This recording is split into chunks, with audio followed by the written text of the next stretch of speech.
तो हम लोग अब अगली वीडियो में है जैव प्रक्रम का आगे का जो हिस्सा रह गया था पोषण के प्रकार पढ़ेंगे। ठीक, क्या पढ़ने वाले हैं? पोषण के प्रकार। पोषण के प्रकार। तो पोषण कितने प्रकार से होता है? पोषण दो प्रकार का होता है, स्वपोषी पोषण, स्वपोषी पोषण, और दूसरा होता है विषम पोषी पोषण। तो स्वपोषी पोषण क्या होता है? स्वपोषी पोषण क्या है? स्वपोषी का अर्थ क्या होता है? वे जीव जो अपना भोजन स्वयं बना लेते हैं। वे जीव जो अपना भोजन स्वयं बना लेते हैं स्वपोषी कहलाते हैं। स्वपोषी कहलाते हैं। और यह प्रक्रिया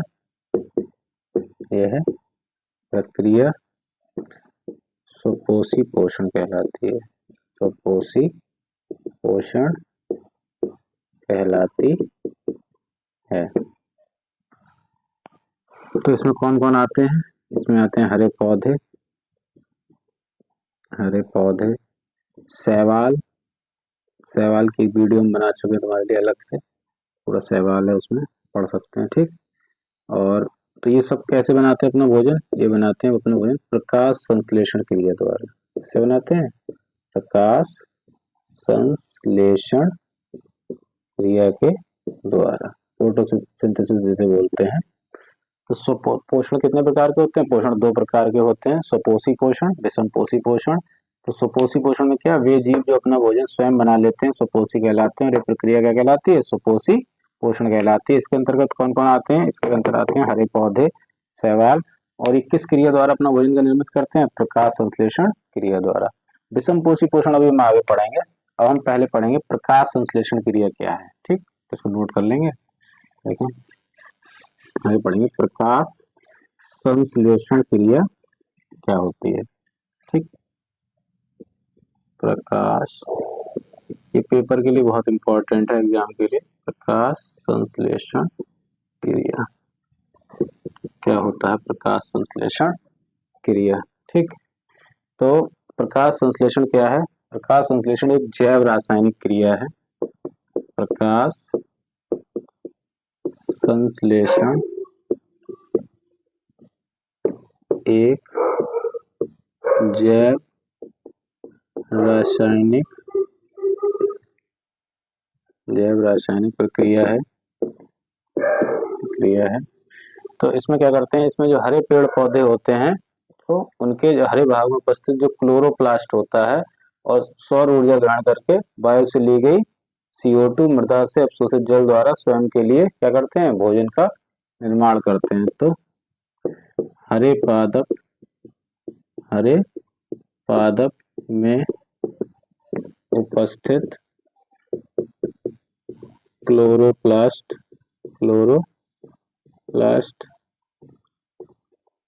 हरे पादप में उपस्थित कौन? क्लोरोप्लास्ट क्या करता है? सौर ऊर्जा ग्रहण करके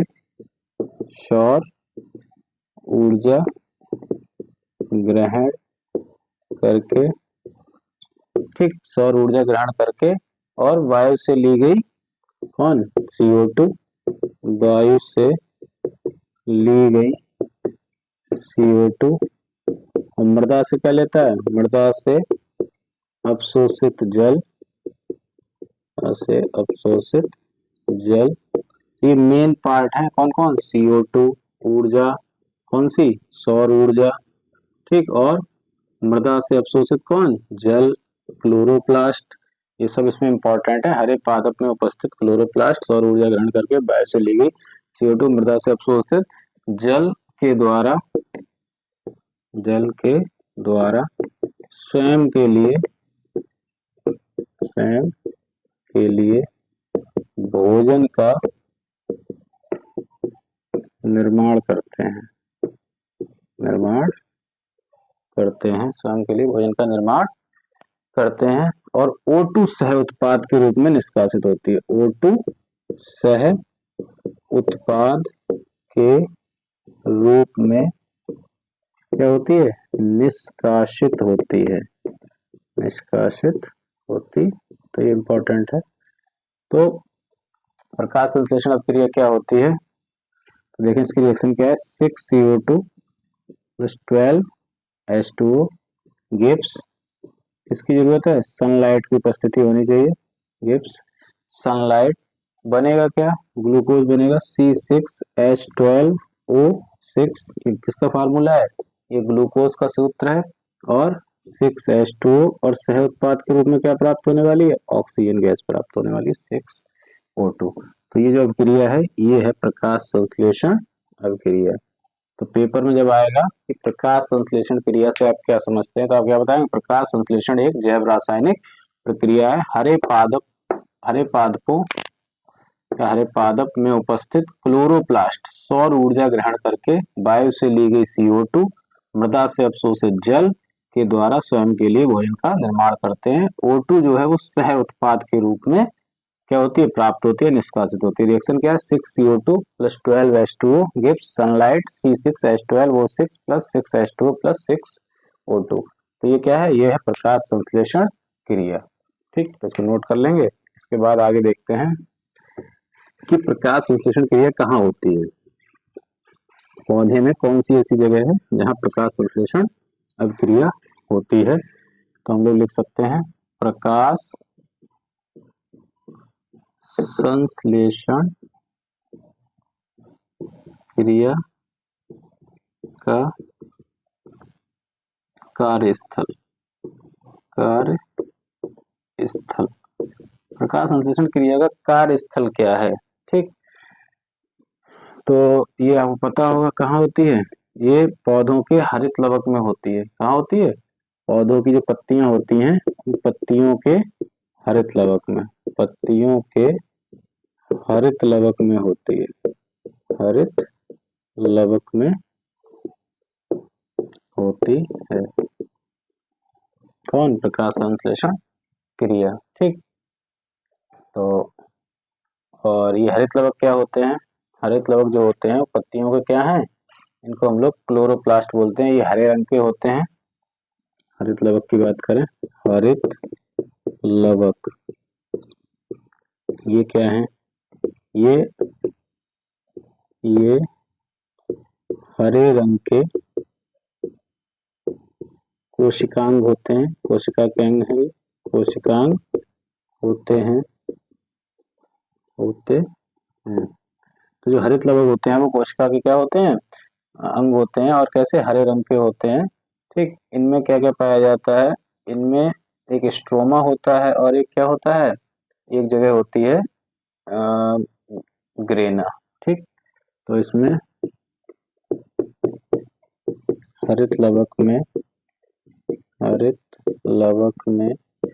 स्ट्रोमा व ग्रेना में प्रकाश संश्लेषण अभिक्रिया होती है। तो प्रकाश संश्लेषण अभिक्रिया कहाँ होती है? इनके हरित लवक के स्ट्रोमा व ग्रेना में होती है। ठीक, तो प्रकाश संश्लेषण क्रिया का पूछ सकता है कार्यस्थल क्या है। तो प्रकाश संश्लेषण क्रिया का कार्यस्थल कौन है? हरित लवक है। हरित लवक ये हरे रंग के कोशिकांग होते हैं। इसमें कौन कौन पाया होता है? स्ट्रोमा एक जगह होती है और एक जगह होती है ग्रेना। इनमें प्रकाश संश्लेषण क्रिया होती है। अब प्रकाश संश्लेषण की जो क्रिया विधि है वो उसके दो भाग हैं। देखें क्या क्या, इसको नोट कर लेंगे। आगे देखें, प्रकाश संश्लेषण की क्रिया विधि। तो ये दो प्रकार की होती है, दो चरणों में। एक होती है प्रकाशिक अभिक्रिया,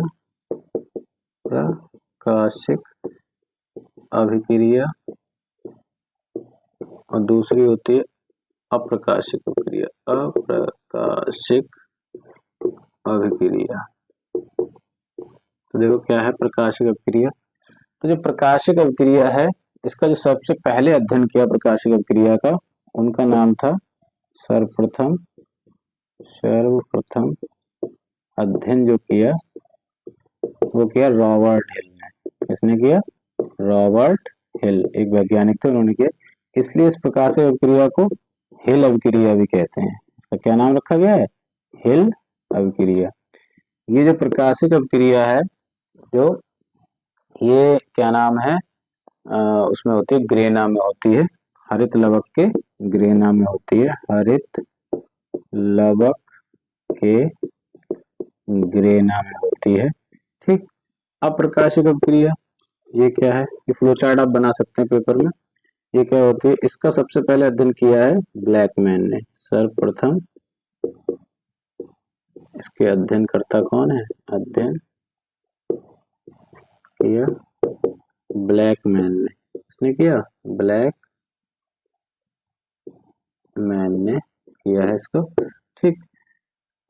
इसको और ये कहाँ होती है? स्ट्रोमा में होती है, हरित लवक के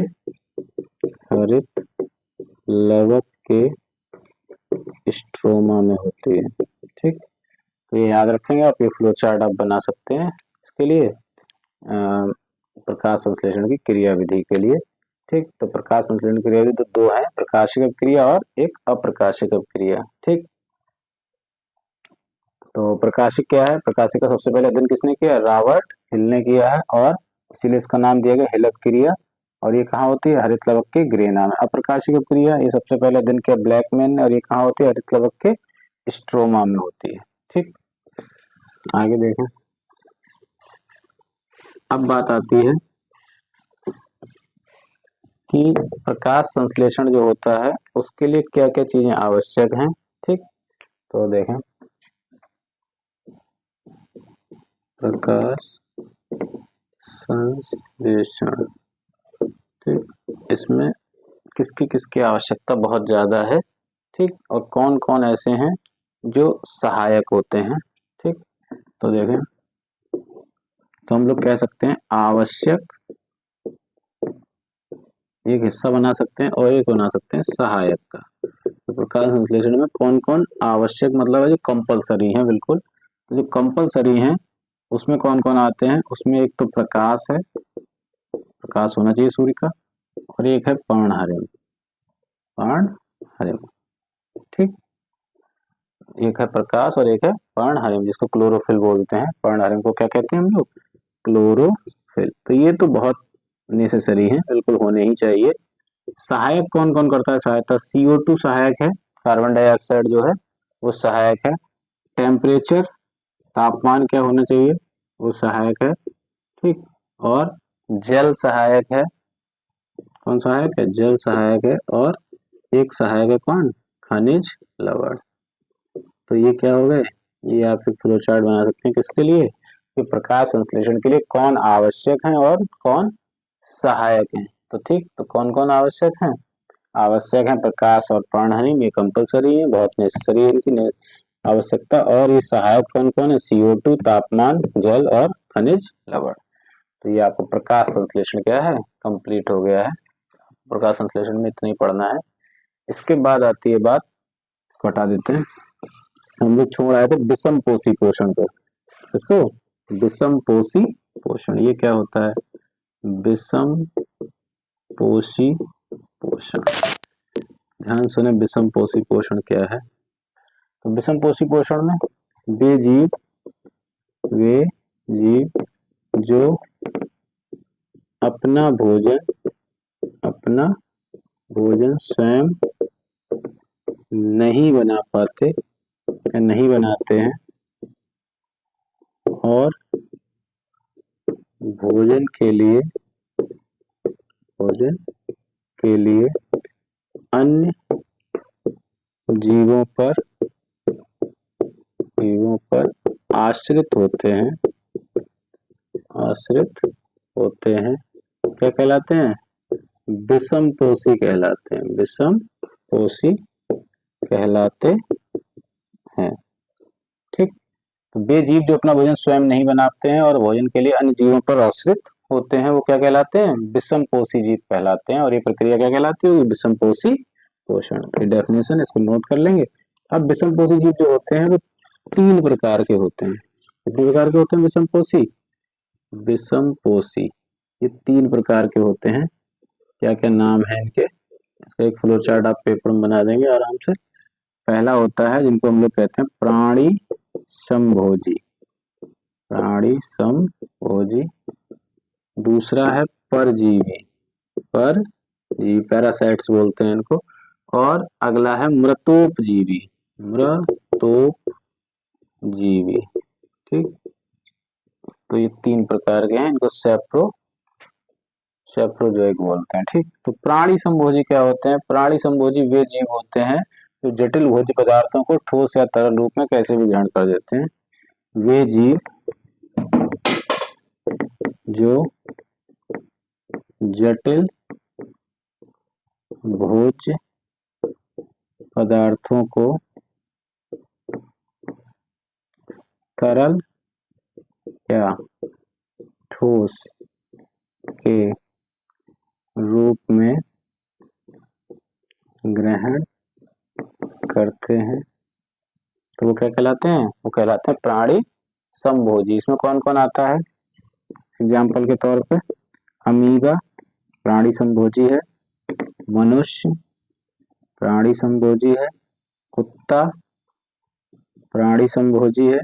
ठीक, शेर बकरी ये सब क्या है? प्राणी समभोजी। शेर बकरी। परजीवी क्या होते हैं?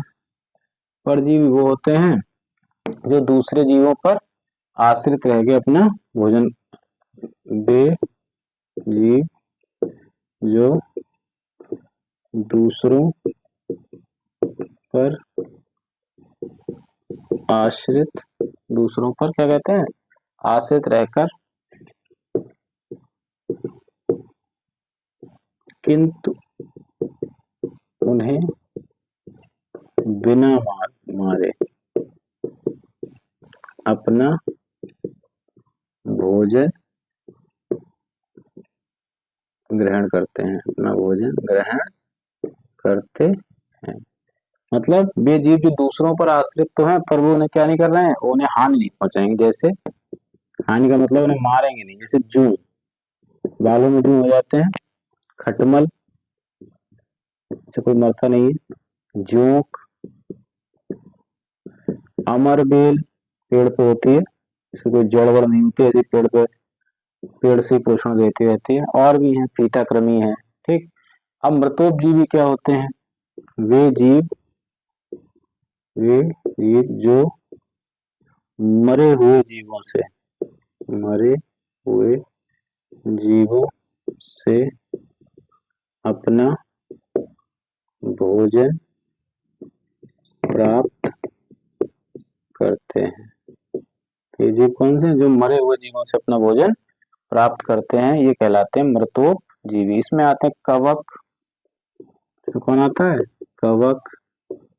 कवक की हमने आपके लिए वीडियो बनाई पूरी, अलग से पढ़ सकते हैं, इसीलिए बनाई थी कि किसी को डाउट ना हो कवक क्या होता है। कवक, जीवाणु, ईस्ट, ये सब क्या है? ये मृतोपजीवी हैं। ठीक, तो देखिए विषमपोषी जीव कौन कौन से होते हैं? विषमपोषी जीव 3 प्रकार के होते हैं, प्राणी संभोजी, परजीवी और मृतोपजीवी। प्राणी संभोजी क्या होता है? वे जीव जो जटिल भोज्य पदार्थों को तरल या ठोस के रूप में ग्रहण कर लेते हैं। जैसे हम लोग दूध भी पी लेते हैं, पानी भी पी ले सकते हैं, मतलब तरल चीजें ले सकते हैं ग्रहण करते हैं, ठोस भी चीजें खा सकते हैं। तो इसमें अमीबा, मनुष्य, कुत्ता, शेर, बकरी इसीलिए आया। परजीवी कौन होता है? पैरासाइट।